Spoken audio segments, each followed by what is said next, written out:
Welcome to the smoke break. We are dancing here every Saturday live on Facebook Live and every Sunday on Shady Pines Radio and Pretty Dope Experience Radio. I'm your host, your old pal Zane, here with Malik Rayshawn. What's poppin'? And Xaii Kuu. What's good, you guys? Hey, Mom. This is going to be a fucking fun-ass episode. I'm excited to have Malik back. You just got back from a trip? Yeah, man. I was in Georgia. In what is it called? Locust. Let me try that again. Just restart it. Okay, go ahead. I was in Locust Grove. My mom and my grandma and my sister live out there. Pretty much most of my family lives out there. My mom got a fucking house built for her to live in Georgia. Damn, that's black excellence right there. Oh yeah, big flex. Unless it's your white mom, in which case. Mixed mom. So okay. Well, it's a win. It's a win on both sides. It's a single arm flex. Well, dope. And then we got Xaii Kuu, one of my favorite rappers, one of my favorite activists, one of my favorite goddamn people. So excited to have you here. Bro. I appreciate that. So this week on the smoke break, we're going to be talking about two things that are really important to me. That's accountability and integrity. I think that accountability is incredibly important. I think that mistakes happen. I think that not being your best self happens more often than not. But I think the important next step to that is admitting that, and it's growing from that, and it's finding the lesson that you can in that. So yeah, I got some really dope people here to talk with me about that. So let's start with you, Xaii Kuu. What are your thoughts on accountability and integrity? Man, anybody that knows me know that's a word I've been saying since I got out here, bro. God damn. I guess like the biggest thing to me for accountability is being honest about whatever your actions or intentions are. I feel like nobody can really hold anything against you. We don't owe anybody anything. So it's like if somebody was to set an expectation on you, especially before communication, that person's in the wrong. And it's like if you came into a situation and you didn't have the best intent, or you didn't put in 100%, just be accountable for that. Like, yeah, I think that like nobody, because I would never put it upon myself to be like, hey, yo, like, you're trash for not giving 100%. Mm-hmm. But then it's like, if you didn't give 100%, and then like something like because you gave 70, something happened, or somebody else caught the short end of the stick, like it's on you to be like, hey, yo, that's my fault. You know what I mean? Like, I didn't show up, or I didn't do whatever, and that's why that led to that. Even if it doesn't like fix the situation, because I think that we don't understand, or we don't give credence to the fact that everybody involved with the situation has their own perspective, and they do their own like processing, right? Yeah. So if you got a piece of information or some knowledge to help somebody with their process, it's like on you to give it to them, and like, only you know you. Only you know, you know what I'm saying? Only you know. So it's like, if I'm in a space with somebody and I'm like, damn, we were supposed to go out and do blah, blah, blah, but they like didn't show up on time, and then like they didn't really, like, it was a bunch of stuff on their part that like didn't aid the situation. And then when I'm thinking about it, it's like they never really said though, like, yo, that's my bad. So now I'm thinking like, do you realize that you caused harm in this situation? And at the same time, like, you don't necessarily, like, nobody really wants to point the finger. You know what I mean? Yeah, so it's like, I'm not really trying to say it's your fault. You know what I'm saying? But like, I would appreciate you being accountable enough to acknowledge. You know what I'm saying? What you did, because it shouldn't be on you to say like you did something wrong, but you would hope that people would recognize that what they're doing isn't working and be like, hey, that's my bad. Like, I'm sorry. Yeah. And I think like, because, like, I don't know, man, like, we all have different processes, bro, and we all have so much that we're dealing with. Like, we all have so much that we're dealing with. So it's like, in that space, I think everybody can understand when you need to, like, when you need a second, or when you need, like, when everybody can understand you making a mistake. You get what I'm saying? Like, everybody can understand when you need that space to make a mistake, or you have made a mistake and you need some kind of understanding. Like, nobody's gonna hold that against you. Sure. But it's hard to do that when you yourself won't acknowledge what, you know what I'm saying? Like, it's hard to, like, I had this person out here in the scene that they constantly tell me, like, do your healing, like, you need to heal yourself, and da-da-da-da. And it's like, I hear that, but I can't heal myself if you won't acknowledge what you did to hurt me. You know what I mean? Yeah, like, I definitely think that's a really good point, is that, like, you know, accountability is a two-way street. You know, it's just like, I need to acknowledge my part in this just as much as you need to acknowledge your part in this, because it's like, I've gotten in fights with homies and he's like, hey, you need to acknowledge, you know, that you treated me like this. And it's just like, yes, I do need to acknowledge that, but I also need you to acknowledge, you know, what helped lead us there. Yeah, you know? man. And I feel like it creates a lot of room for growth. Malik, what's what are your thoughts, I guess, on accountability and integrity? I think it's something that's essential to just growth, you know, as a human. Like, if you aren't looking at your actions from a critical lens, then in your eyes, everything you do is right. And if anyone makes you feel uncomfortable, it's their fault, and it's completely on them to solve the problem. But then what that does, not only are you not growing, but then you're also, like, pushing the people who are around you away from you because you think your shit don't stink. And let me tell you, I can smell it from this stream. Like, y'all gotta own your shit, man. And, you know, yeah, it's interesting that you say that too, because the one of the places that I really, like, experienced that, and in my blackness rather too, was the Black Portland Facebook group. It was something about I actually got to, like, talking to people, and, like, really, I met some people and stuff from the group. Sure. And one thing that I was conversation and a thing that I was able to acknowledge and, like, take a step back on was that their black is different and their experience is different. And so it's like, in that space, it's like, when I came out here, you know, it was like you said, like, my shit don't stink, like, cause, like, I would say my shit don't stink, but it was more so like, you can't tell me that this is really black. You know what I'm saying? It was like, you can't tell me this is the same as shit as what we do in Texas or what we do in the South. You know what I'm saying? Like, you can't trick me like that. But then it was like, ain't nobody trying to tell you that, bro. You know what I'm saying? Like, we're not trying to say that. We just let you know that we are just as black. And I think that just acknowledging that, like, the different experiences, and you know, not almost competing against each other, like, they don't need to, because it's like, we're already, like, pitted against each other in sports and shit. You know what I mean? And then learning to be like, hey, like, you know, like, just learning, not even learning, because I know how to say I'm wrong, but learning to, like, really know where I was wrong in that space. Because, like, that was a very difficult thing for me, is to be like, well, what am I saying that's wrong? Because I'm not saying anything that's not true. You know what I'm saying? So it's like, spit knowledge. You know what I mean? So it's like, what am I saying that's wrong? But then it's like, well, it's not what you're saying that's wrong. It's the fact that you're saying it that's wrong. And it's like, we're not really trying to get you to, like, understand that, because, like, what you're saying is true, but that ain't even really the point. You know what I'm saying? Well, and I think a lot of what goes into it is just, like, how you say things. You know, it's just like the thing that you're saying may not be the problem. The way that you're saying it could be a huge problem. Yeah, definitely. And what can make it not a problem is if you're able to have a conversation about it afterwards and be like, yeah, that wasn't the move. Like, I could have handled that better. Yeah, definitely. That's my biggest thing out here. Like, I hate when people tell me out here, like, oh, it's the way you said stuff, right? Because it's like, motherfuckers are sensitive, bro. And it's like, I come from a place where, like, motherfuckers just talk. But at the same time, though, it's like being able to say, like, all right, like, because shit is different, or, like, because I'm in a different space, that wasn't the move, right? Like, that wasn't the way to give that out here because of where I'm at out here. So it's like, then, like, I guess my question is, like, what is your problem with like, finding a way to say something?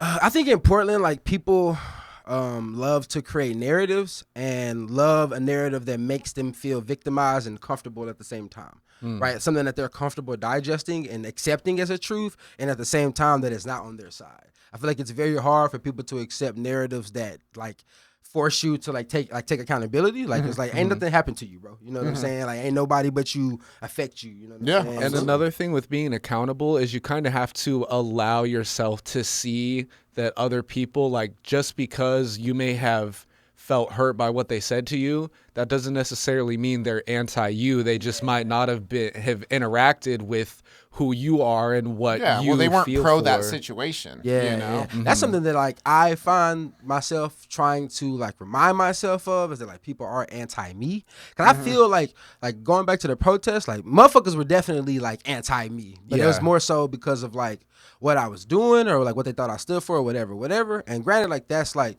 a wrong on their part because most of the narratives that I've heard about myself aren't true. But then at the same time, it's like having to remember that, like you said, it's the situation. Like there was so much energy and emotion in that space and that time where it's like, I don't hate cops. I hate cops killing black men. you know what I mean? Right. You know what I'm saying? So it's like, and it's like in that space, it's like I can understand that perspective no matter who it's like targeted at or like who it's like affecting at the time. But I think that like what is like hard about that is nobody's willing to say like I'm like my bad for making you feel that way though. Right. You know what I mean? Like that's like my biggest thing. Like I've had literally to this day like no one ever apologized to me ever about anything. Right. And it's like at some point like you feel like you get to the point where you're like, you know what, I don't need that. I don't need validation. I don't need that. I don't like care so much about that because I have found that for myself or done that for myself, healed that for myself.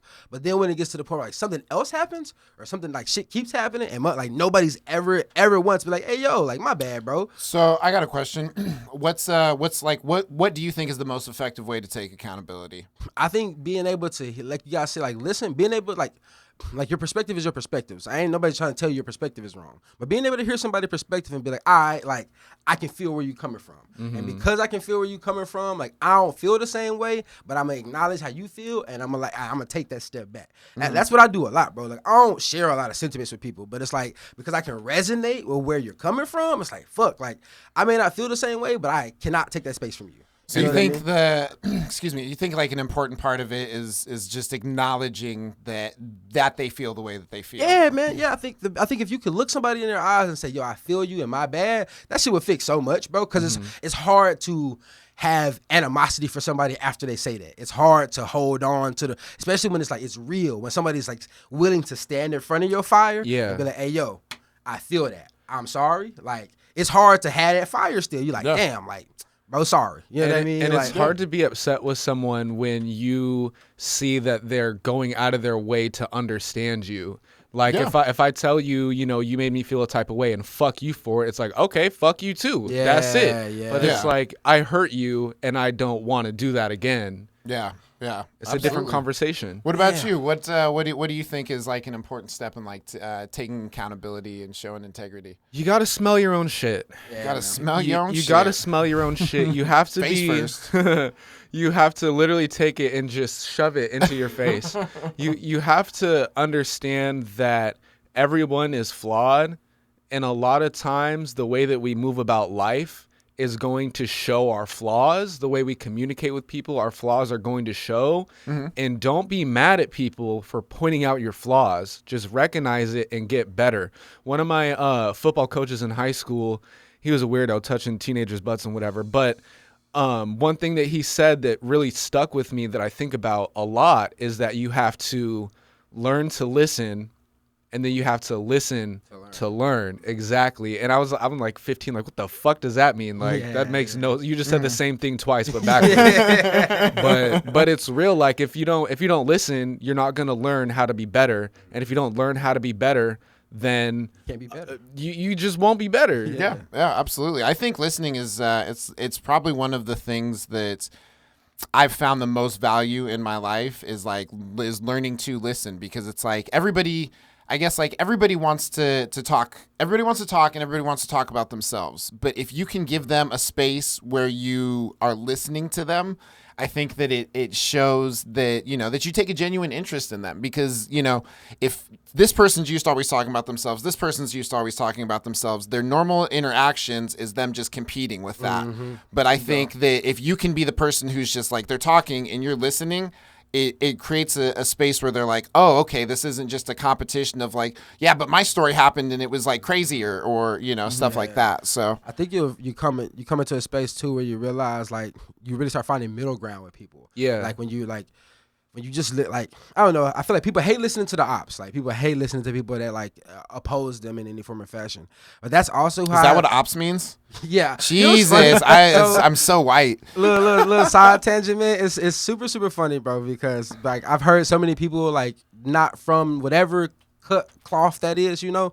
I heard so many people out there that don't move like that use that term, and I always ask people like what they think it means, and like they literally don't know. I'm like spec ops, right? So it's like fucking night vision I've had people goggles. tell me operations. I've had people tell me opponents. Opponents is close enough, sure, but it literally stands for opposition, right? And so, but like another way we are using it now, like at least I've been using it now, is opportunities. And it's like that. Like when we first started using opportunities, it wasn't like because of some good shit. It was like, what's the opportunity to rob somebody or opportunity to do some horrible shit, you know? But now I'm starting to look at it, to take it back to what I was talking about, of listening to people. Like somebody that opposes you, bro, is an opportunity for a middle ground. Absolutely. I personally feel like. I think that's a really good point. I think that's a really good point. But we are actually going to take a real quick commercial break, and we will be right back with the smoke break.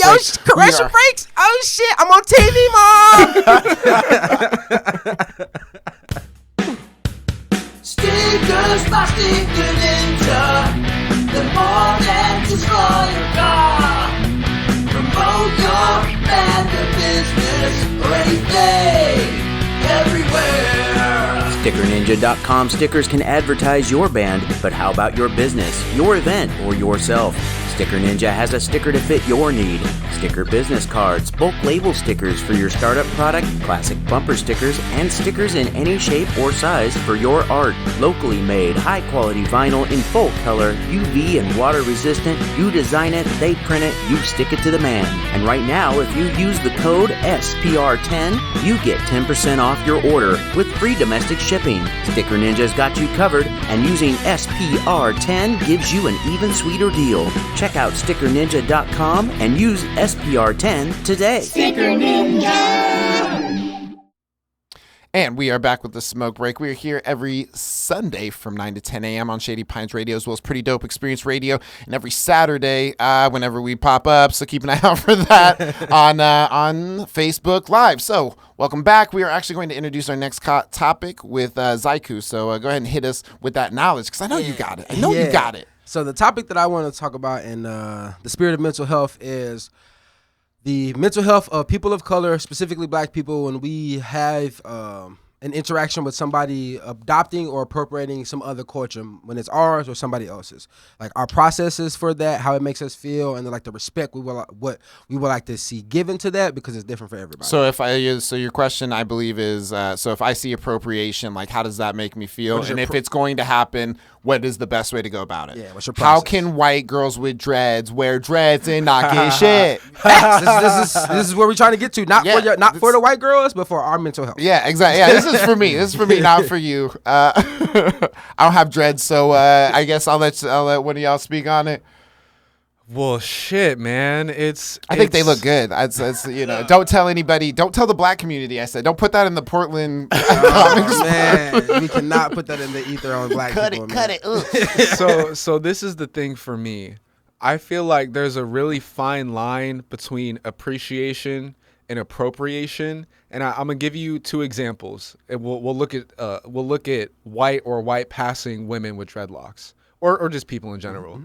So we all know plenty of people who they just love the aesthetic. They just think it looks cool, so they want to do it. It boosts their ego. It makes them feel better about themselves. And it makes sense because locks are really fucking cool. They're really beautiful. You know what I'm saying? They be popping.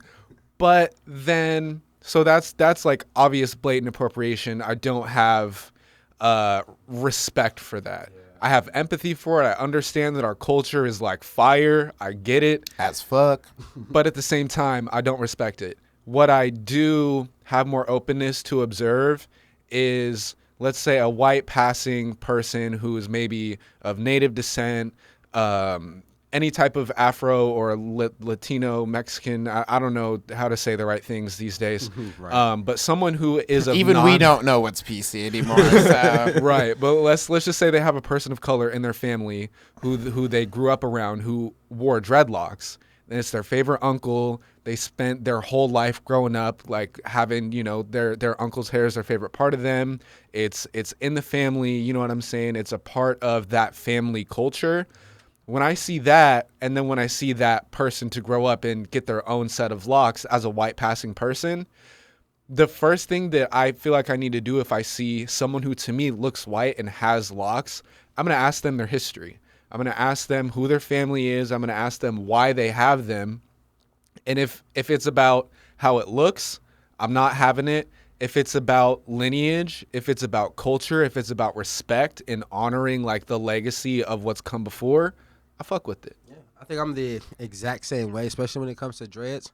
And I think to like apply that to like other things, the real reality to me is not the real reality. The real like thing that makes me feel comfortable is being able and willing to answer my questions, right? Like, because if we're talking about this in regards for Black mental health or mental health of people of color, I think in almost all spaces of cultural appropriation, speaking from my perspective, when I see it, it's like, fuck, like, do you know what you're doing? You know what I mean? It's like, and if you do know what you're doing, then hats off to you. You get what I mean? Like, I'm not gonna take it from you if you can answer to me what you're doing. But these 3 questions, they're just riddles, like dread riddles. It could be. Right. I mean, some people might have, you know what I'm saying, where did the dread start? Where does it end? You know what I mean? The answer the answer is the scalp. The answer is the roots. The answer is the roots. The answer is the roots. But nah, damn, drop some knowledge on y'all. But I think in improv and riddles. It all starts with roots. What? I The think movie? it could be anything, man. I think it could be any question that anybody has. You know what I mean? I feel like you just have to be, if you know you are outside of that culture, you have to be willing to answer that question, right? Yeah. I feel like I have gone to, for example, like to put myself in that same space, right? Like, my father's Jamaican, right? I have no real connection to Jamaican culture other than his blood. So then it's like when I go meet my peoples back in New York and stuff, they always ask me like, why do I have dread? Why do I have dreads? And it's the same thing. Like, it's the same context. Because they're like, yo, like, I get you think it's cool and blah blah blah, but it means these things. Yeah. And then I tell them though that like that's why I do it. Like and I also tell them like your feeling about it. Like, you can ask me all them questions. Like, I'm not offended that you want to ask me those questions. I feel like it makes me feel good to know I have the answers to put you in the space to be comfortable with seeing it, right? Yeah, so it's like, absolutely. I think that that's really the solution to it. Because like, if you doing anything, whether it's like dreads, braids, whether you're fucking doing the henna from how do you feel about white girls with cornrows? Nah, seriously, bro, seriously. If you can tell me that aren't MMA fighters, if you can tell me why you did that shit, and you can answer me for real why you did that shit, and it ain't no goofy ass shit like Shawty from the hood used to do it for me, or some goofy ass my mom did some really small French braids, or my mom used to date black dudes, or my mom used to have black friends. If it ain't nothing with a black person gave you the card to do so, I'm cool with it. So we can't, so that I can't give out any more black cards, bro. And that black card shit needs to die. Yo, real quick, I just need y'all to know this is something I have on my soul. Back when I was a teenager, like 18 or something, I was printing up black cards like they were fake IDs. Even worse, I was having whole ass ceremonies where I would sit the white homies down. It was a whole bless thing. them, nigga. Oh, I knight you in the name of niggerdom. Cut the stream. I said, y'all have official permission from a real life black person to say nigga. Bro, you got to beat the fuck up a couple times. Oh, man. I mean, you gave him a ceremony, which is more than I gave my black friends. Do you know how mad I would be if a nigga was telling me, nah, man, my boy Malik gave me the ceremony. The ceremony, nigga. Ceremony. What is you talking like? Yeah, permission is a lot. It was called the niggification ceremony. It was a real thing. Y'all got to go. You got to go with that shit. Hey, I'm decolonized now. It's all good. Hey, you know, it's so funny though, bro. I remember I had a friend in Texas, bro. His name was Matt. He was like a freestyle battle rapper in the school. He was one of the people that got me to rap though. Okay. But bro used to freestyle, man, and he used to go in. We used to roast people. You know what I'm saying? He used to cook people up and shit, bro. And he had some jokes and shit, man. And one time, he had this one line about this one kid. He's like, "You're whiter than me." Something. I should say nigga. Something. But we shut that whole battle rap shit down for the rest of the school year. We was like, none of that, bro. None of that. And it's like, it's funny though, because like I remember him in that moment saying, but like, he's like, shit, I thought y'all would be, you know, whatever. Like, we do this battle rap. I thought we'd be cool with it. Like, for we do not give out passes to your white ass. For there is no. I remember, you know, because I had white friends. If you guys can believe it. No way. Yeah, I know. It's crazy. Yeah, I know. It's really astounding, really. So I grew up in a small white town, and I remember I was hanging out with the homies, and there was, I don't remember how it happened. I do. I had gotten the nickname Nesquik nigga. I know. And white people was calling you that? Oh, that's fake. We were, yeah. We were fist bumping. They're like Nesquik, and I was like, dope, that's me. And if them calling me Nesquik nigga wasn't already racist enough, they called me Nesquik because it's white milk that's trying to be chocolate.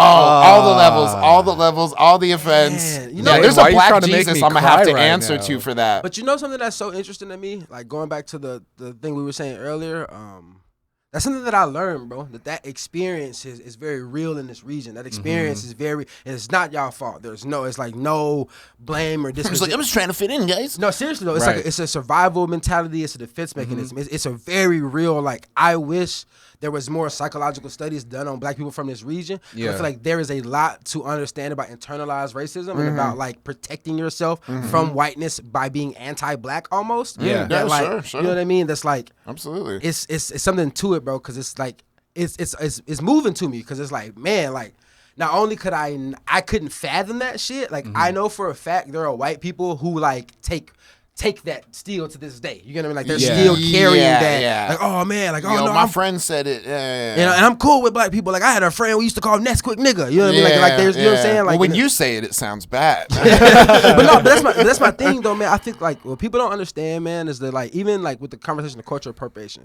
there are so many things that go into the mental health, where there's like the security, the emotional security of black and brown people of color. That like, bro, it's deep. Like it's shit that we do that's so subconscious that's like you could not explain to your teenage self why that was not okay, but they could, you know what I'm saying? But like you could feel why you were doing it. You get what I'm saying? Like there's a like it's innate, it's deep within you. Why you know what I'm saying? I think a lot of the reason why it was like survival. It was just like, I'm like, I'm surrounded by white people. If I don't laugh at myself, they'll just laugh at me. So it's like, if they're going to say nigga regardless, at least I have the power of giving them the pass. And right. Go ahead. I want to. No, I mean, I feel the same way. And then fucking like the lights turn off and someone's going to say it. And you're like, oh, where'd Malik go? Smile so we can see you. So we can see. It's like, dude, I'm fucking Redbone. Like, what do you mean? I'm not even dark like that. Yeah. It's crazy because it's like in Texas, like the flip to that was like we running through their whole neighborhood. You know what I'm saying? Like that's what's about to happen, and that has happened. Like I have been in spaces where like white people was driving through the neighborhood in pickup trucks, like with their kids in the back and shit, like ready to fight the black neighborhood because their sons got their ass kicked. You know what I'm saying? Like it's that shit really do happen. But then it's like out here, there's no way y'all can do that and survive. So then it's like, what is your defense mechanism? What is your humor? And rap music. I think, man, what's so crazy is that like.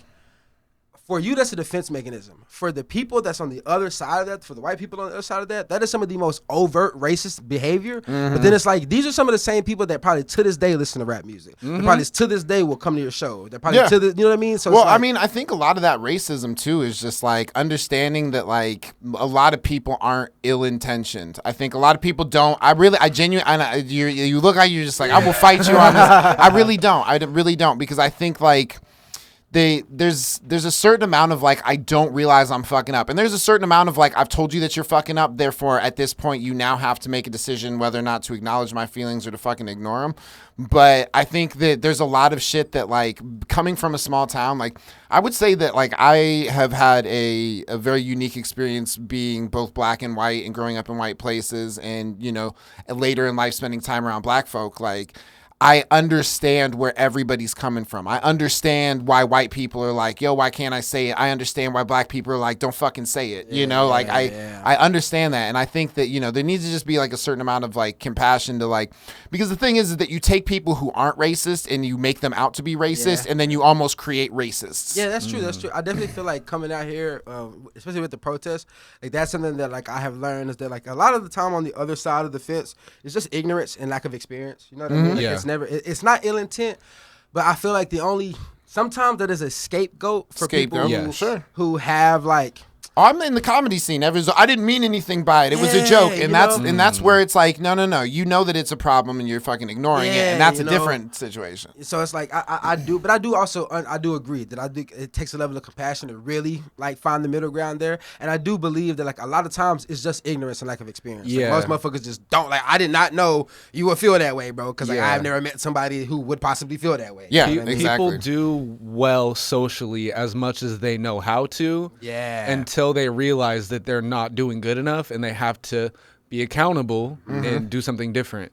Yeah, man, that's something like coming out here like with the trans community is like a real experience I had. I was like, I thought I was doing good, but motherfuckers let me know I was not. Yeah. So it's like You can always do better. You can always do know what I better. mean? So then it's like at that point though, it's like I have to make that decision. Like I'm gonna be less problematic in the things I say, the jokes I make, the memes I share and stuff. You know, like absolutely. and it'd be little shit that can make a huge difference. Cause I don't share certain memes, now I don't make certain jokes, now I don't offend certain people. Exactly. And you know what that makes Absolutely. me think of? It's a lot easier for us to decide to not say certain things and do certain things than for other people who are hurt by those things to have to just take it. Yeah. It is so much Absolutely, easier. It's so much absolutely. easier. Perfect. So we're going to take a real quick commercial break, and we'll be right back with the smoke break. We're Hi, here Mom. on Bye, Shady Mom. Hi, Pines Mom. Radio every Sunday from 9 to 10 a.m. Pretty Dope Experience Radio as well, and live on Facebook on Saturdays. Alrighty. Is there any more? What we doing? All right, It's amazing how many shows you can find on Shady Pines Radio, and so many great shows. I just discovered a show on Wednesday at 1 to 2 p.m., and it's called Fuzz Yeah. Wow, Fuzz, yeah. Do you know what that means? What's that mean? I don't know. Bird Dog is the DJ. I hear he is playing hidden vinyl gems from all around the globe, too. Wow. I got to tune in on Wednesday at 1 p.m. and listen to what has been happening on Shady Pines Radio. And we are back with a smoke break every Sunday from 9 to 10 a.m. on Shady Pines Radio, Pretty Dope Experience Radio, and live on Facebook on Saturdays. I'm your host, your old pal Zane, here with Malik Rayshawn What's poppin'? and Xaii Kuu. What's good, y'all? What's good? Hi, Mom. Bye, Mom. Hi, Mom. So we're actually going to do the joke break. I know we've been joking, we've been laughing, but we gotta take a break from all this heavy race stuff. The white guilt, I can feel it. You can cut it with a knife. Oh, man. But yeah, we're gonna ask a real quick question, and let's get it. Let's get it. So, in what ways do you sabotage yourself? I can't fucking handle this right now. Definitely by being a lot of myself. Like I bring a lot of my energy to something, and sometimes it's like I can tell myself like, yo, that's how you feel, that's where you're coming from, and then not give a fuck about anybody else's space because I feel so offended or some shit. So, and I know that's self-sabotaging, but sometimes I don't give a fuck. I'm like, hey, meet me outside. You know what I mean? Like, so it's like, but I know that shit can be destructive. So, like, as far as like just getting in physical confrontations, you feel like that's self-sabotaging? Yeah, not so much just the physicality of it, but definitely like I know fights don't solve anything. You know what I mean? They just feel good in a bitch. So it's like I know for a fact like I never gonna be friends with bro if I beat. You know what I mean? Like I know for like this should have never go better than this now that this has happened.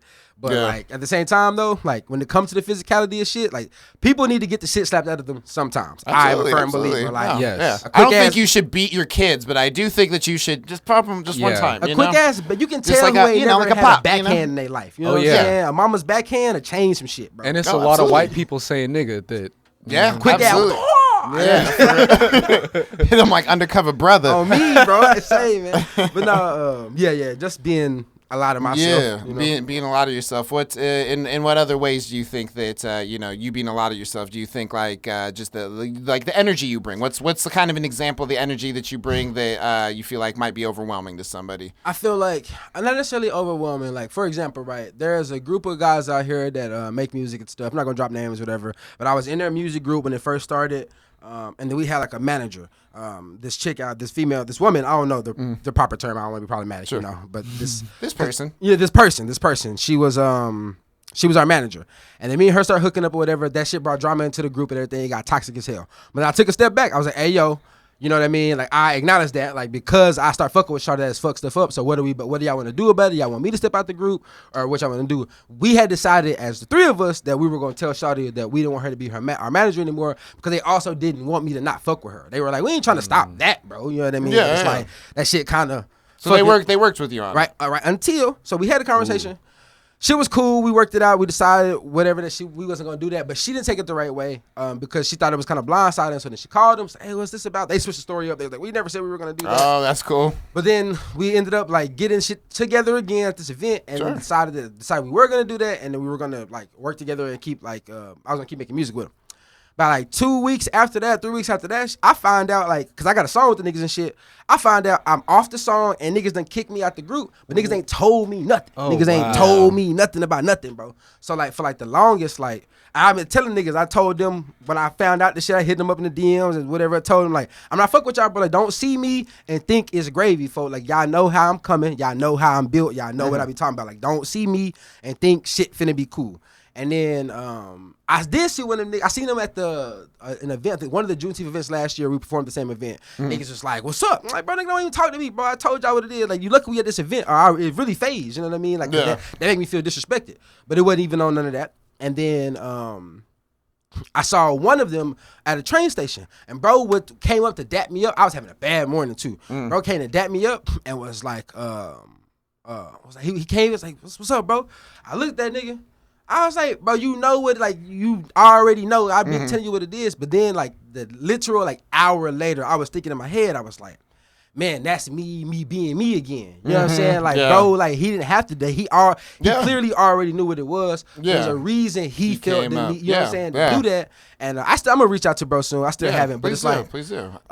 Just acknowledging us, like, man, that was me there. You know what I'm saying? Like, absolutely. It wasn't no whatever had happened, whatever. It's all whatever at this point. You know what I'm saying? So it's like whatever, whoever's holding on to what, it's on them. Yeah. I'm the one still clearly holding on to the shit. So absolutely. It's like having to just be like, oh man. But then in that moment, I had the same discernment. I was like, bro, fuck this nigga. You know what I'm saying? Like, and that's me. You know what I'm saying? That's me, like being too much of me. So it's like, no, I see that. I think it's really easy to hold on when you've been disrespected, though. Yeah. Like for me, that's something I struggle with. Like, in what ways do you sabotage yourself?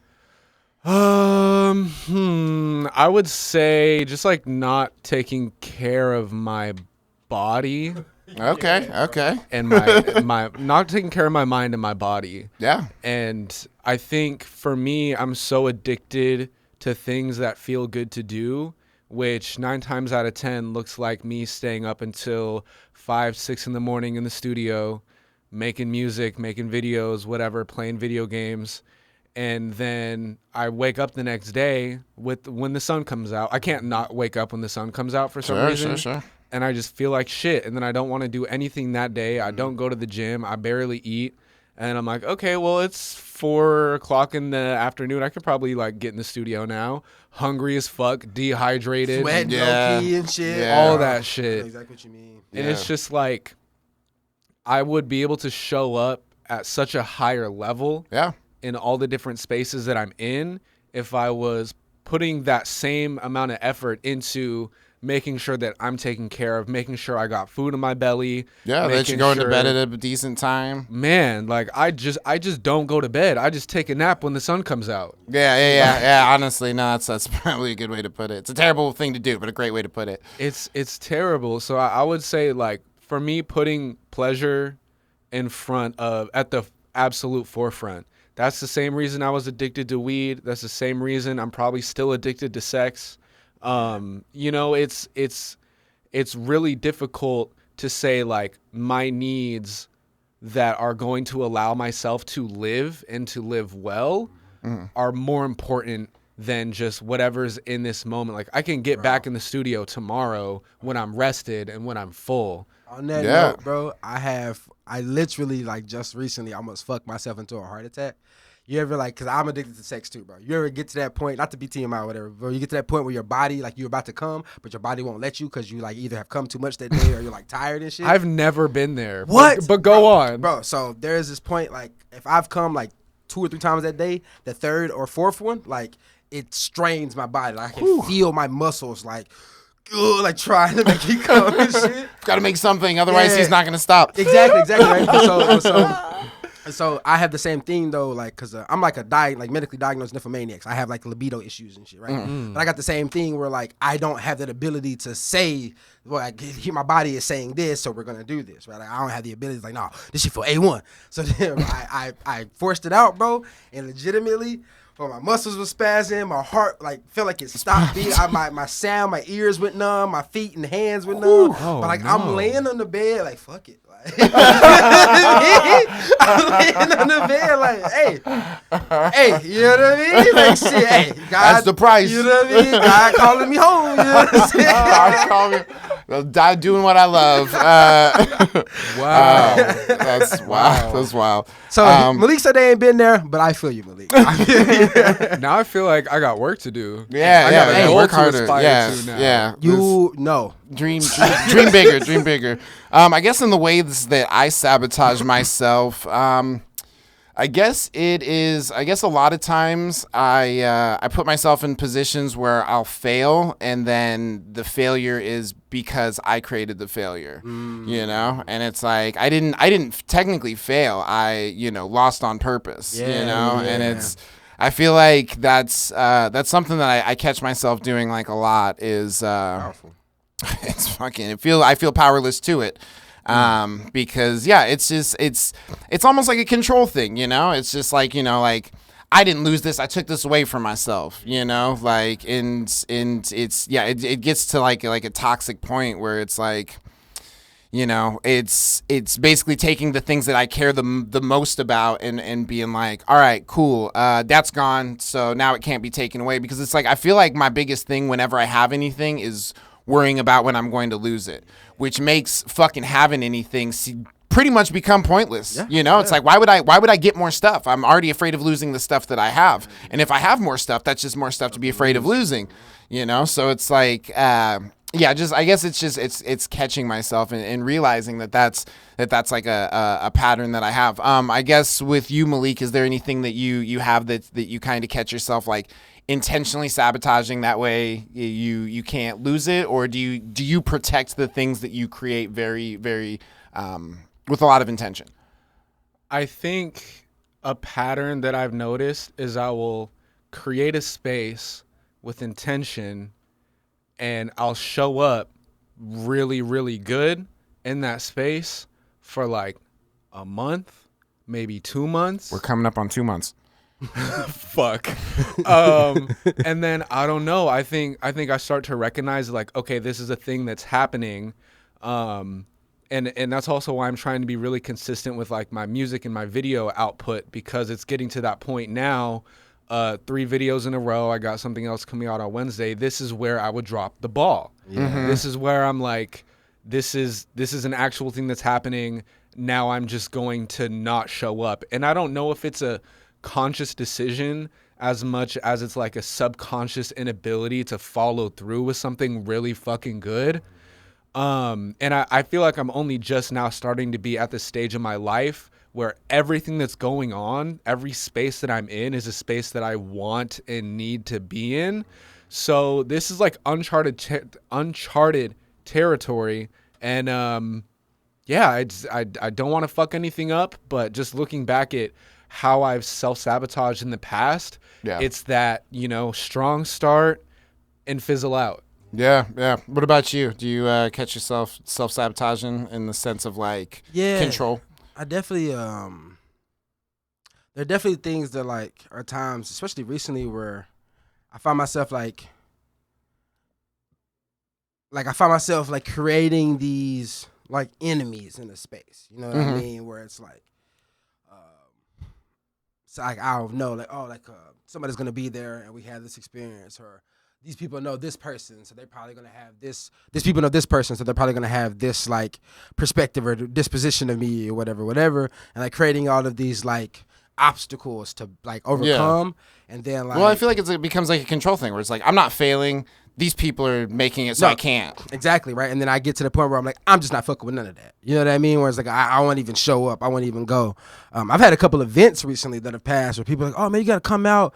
And like the thesis thing, like people tell me like, oh, you got to come to the thesis. But I'm like, who's going to be in that, John? And I hear the names. I'm like, it's probably going whatever. But I know like that's me though. You know what I mean? Like I ain't even gone into that space. Yeah. But I think that I also like it's hard. Like when you say sabotage, like sometimes it's like I wonder if we've learned how to sabotage ourselves from being sabotaged. You know what I mean? Like so it's like yeah, you are doing it to yourself now, but were you the first? Or like has things happened to you where like you've had that experience enough where now you know how to set yourself up for it where nobody else has that power to do it to you. Yeah, You know? absolutely. No, I think that being aware of like when things are shitty and acknowledging that, I think that that's incredibly important. But I also think it's incredibly important to realize like this is something that I've put on myself. Yeah. This is a restriction that I put on myself. And I guess real quick before we go to commercial break, we got 30 more seconds. What do you think is just the cause of self-sabotage? You go first. I would say not feeling worthy. Yeah, I was about to say self-worth, self-value, self-appreciation, self-esteem. I think just how much you love yourself will determine how much you want to see yourself win. I think that we all say, like, oh, we love ourselves, but that shit is hard, bro. That's you know what I mean? Like loving yourself, especially when you got so many things in your phone and the world telling you not to, it's hard to look at yourself and be like, I love you. You know what I mean? Yeah, and I want you to be great. You know what I mean? Yeah. Like it's hard to say those things. Absolutely. Well, perfect. We're going to go to do commercial break, and we will be right back with Hi, the smoke Mom! break. Bye, Mom! Sing along! Here's just some of the shows on ShadiePinesRadio.com. A case of the Mondays, Outlaws and Rebels, Mood Swings and Forget-Me-Nots. On Island Radiocracy, Queer Ear and Rolling with the Fog. Lloyd has a feather in this and a business and a piece for your cochlea. Good mid-morning, Cooper's Records Club, Groovy Tunes and Treveloso. Next stop, Jupiter has Sharon Tingletown and the Red Radio Hour. Andre's Yourself, the Gen X Files, Zone, and the Way We Get By. The Scour Hour, the Weekly Mood, and the Mighty Mighty Show. Well, there's a lot more, so go check them out on Shady Pines Radio. Use the app or on the internet, ShadyPinesRadio.com. And we are back with the smoke break. We are here every Sunday from 9 to 10 a.m. on Shady Pines Radio, as well as Pretty Dope Experience Radio. You can catch us live on Saturdays. I'm your host, your old pal Zane, here with Malik Rayshawn. What's poppin'? And Xaii Kuu. What's good, guys? Let's do it. So we are at our last portion of the smoke break, the last 15 minutes, where I love to ask the question, what are you excited for? So we're going to take about 5 minutes each to talk about what we're excited for, and then we'll fucking get the hell out of here and smoke some more weed. I'll let you guys go first. All right. Well, I never go first, so I'll I can't go handle first, it. Thanks, guys. Don't worry Rayshawn. about it. What the I was fuck did blacking you it just up call just me? because Xaii Kuu is here. Yeah, just ignore me. Fucking A. Yeah, I'm excited to be back in Portland, man. I miss my home. I was away for 2 weeks, and I'm not a guy that can be away from home for You're not. long You at can't be all. away from your studio. That's what it is. That's what it is. The studio is the home. I don't give a fuck about my bed. Okay, I do love my bed. I don't be sleeping, but I love my bed. So I'm excited to be back home.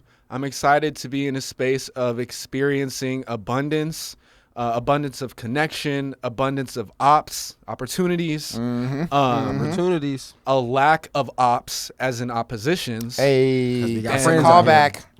And when school starts back up for the kids, I get $1.50 raise. So you know what I'm saying? That's what's up. That's I'm what's gonna up. be just a little bit less financially responsible. Let's go. Yeah. I was gonna say. I was like, that's not an improvement. That just means I have more room to fall. and finally, the last thing is that I'm excited about some of the new content that I'm working on for my YouTube channel. I'm not going to say nothing about it right now. Maybe you'll hear about it a little bit next week. Okay, wait on it. Dope. So you're excited about so Georgia. Tell me what was your favorite memory in 3 words or less? No, I'm just kidding. My favorite memory was definitely I went on like a nature walk with my sister and our dog, and there was a moment like When you say your dog, was it like your childhood dog or? He's we got him around the time I was probably like 18 or so, something like that. Your adulthood dog. My adulthood dog, and then he moved to Georgia with my sister. Okay. And he loves water, right? So we're doing a nature walk and we're heading back to the house, and he stops and just decides he's gonna go lay in the water. So he's just chilling, That's like laying in the dope. water, playing with his ball, and he's just so content You're like, I need that in my life right there. Yeah, right no, now. for real. Like, need I that simplicity admire him so much. Billy over Jean. complicated things. His name's Billy Jean, and that boy, he has the key to life. All you Hey. need is your ball, nice little body of water. Yeah. That's it. That's it. All right, goddamn. Well, that's the smoke break we don't have to do anymore because we figured out the keys to life. No, that's super dope. That's super dope. Are you a dog person or a cat person? I love dogs. Like, I grew up with dogs. I like dogs more than humans 75% of the time. That's fair. But cats are cool. Cats are cool. I guess. Okay, that's a reluctant cat person, and that's called a dog person. Yeah. That's called a simple answer. I'm definitely a dog person. Okay, fair enough. Sorry, I was just trying to stretch time. Xaii Kuu, what are you excited for? What am I excited for? Man, not much, but my daughters, both of their birthdays are coming up soon. One will be 4, one will be 1. Okay. Congratulations. Yeah, congratulations. That's Excited awesome. about that. Seeing them grow, seeing them become, more and more. Like humans? Yeah, Like, whoa, they're shit. more and more human every day. It's cool. What's been like the experience of like being a father for you? Has it been everything you thought? Was it not as scary as you thought? Is it scarier than you thought? It's not as scary as I thought at all. It's not scary at all. It's really, really awesome. I think that the only time it is scary is when you really don't want to do it, and you have no choice. I think that's anything. Yeah, exactly. Right. So I think that's what makes it scary, but I don't think it's scary. But no, it has not been what I thought it was gonna be. My relationship with their mothers is not good, and so it's like that is something I just never expected. I'm very big about like I want to make it better or make like I used to be super toxic.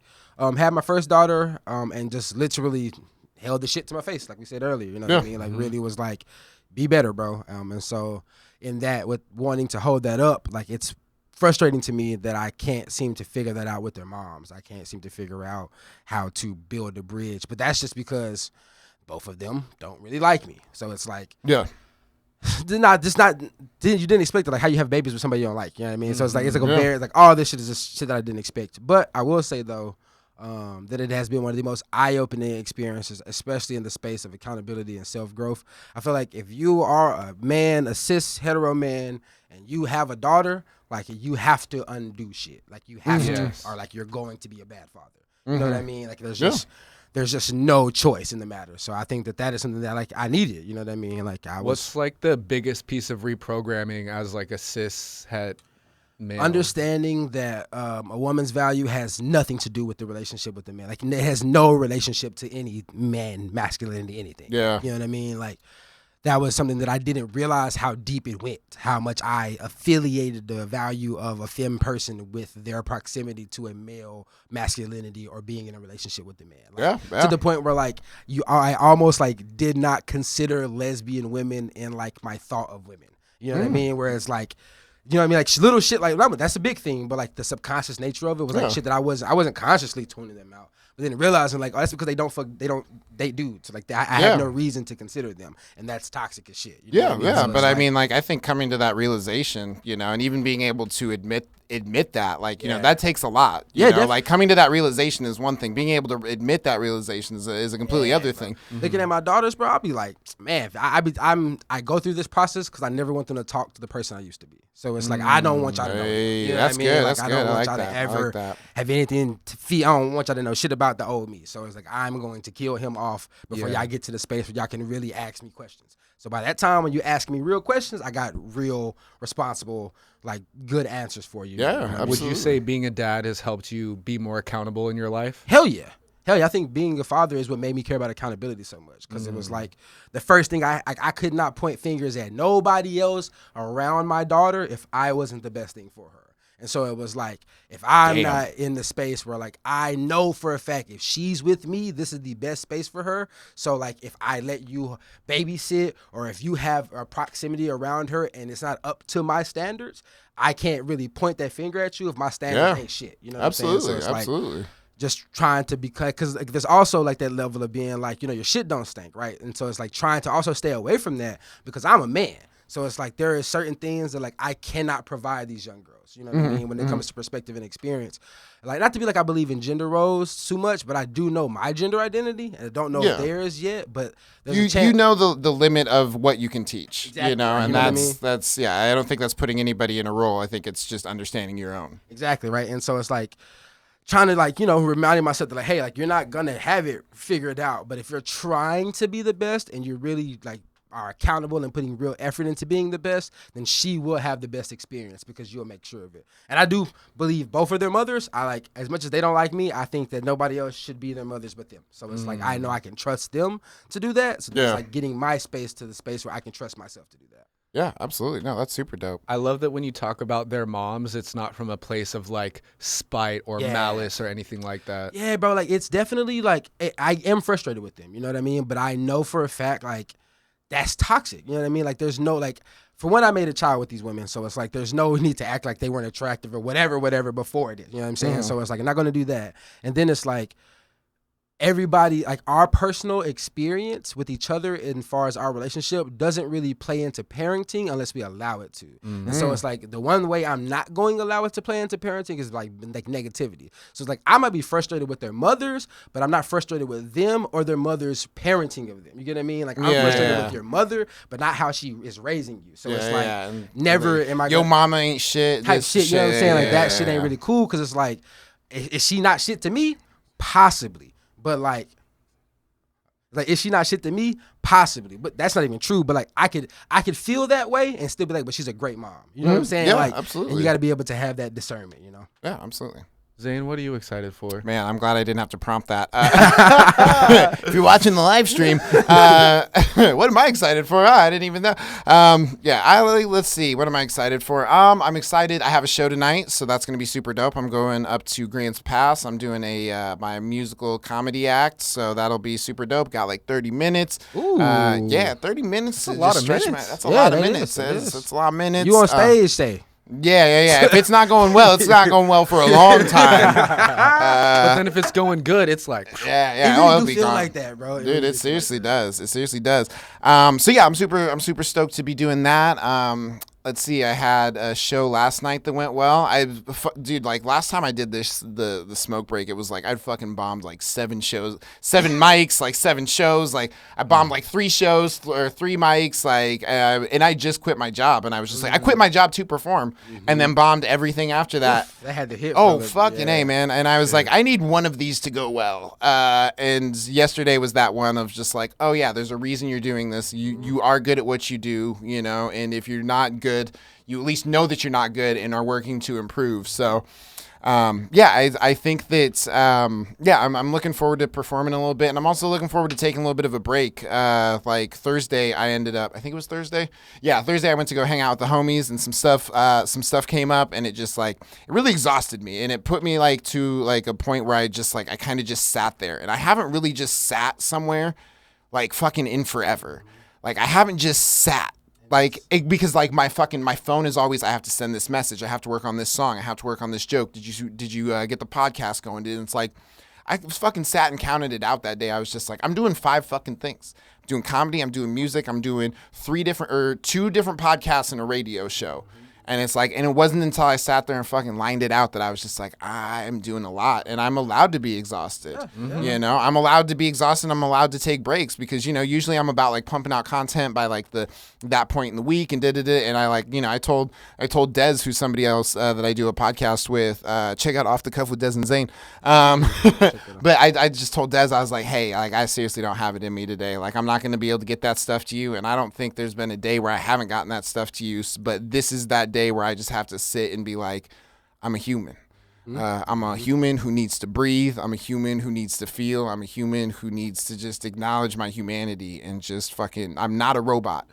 One thing, man, I think you would do good to remember too, Zane, is that like the things that you have done are things you can go back to. So you do not have to do something tomorrow because yesterday still exists. Like, I think that a lot of times people operate in this creative vacuum where like the thing you put out today doesn't last. And some people's content is like that. Like the thing you put out today is only going to get you relevant for today. So you have to do something tomorrow. Tomorrow. But you do things like this pod, your music's really good, and you have like I feel like with comedy is timeless. Like comedy, once a joke is good, it's good forever. You know what I'm saying? So it's just, are you in the mood? Or rather, not even are you in the mood, but have you forgotten enough of the joke to laugh at it like it's the first time you heard it again? Yeah, you know what I mean? But honestly, it's like, the shit's timeless. So it's like, with your content, bro, just remember, like, if I'm doing 5 things every day, and then for 3 days I have put out consistently those 5 things, that's 15 pieces of content for people to go to for the next 7 days. Yeah. So if people were to go through all of this content, they would either have to do 15 things in a day,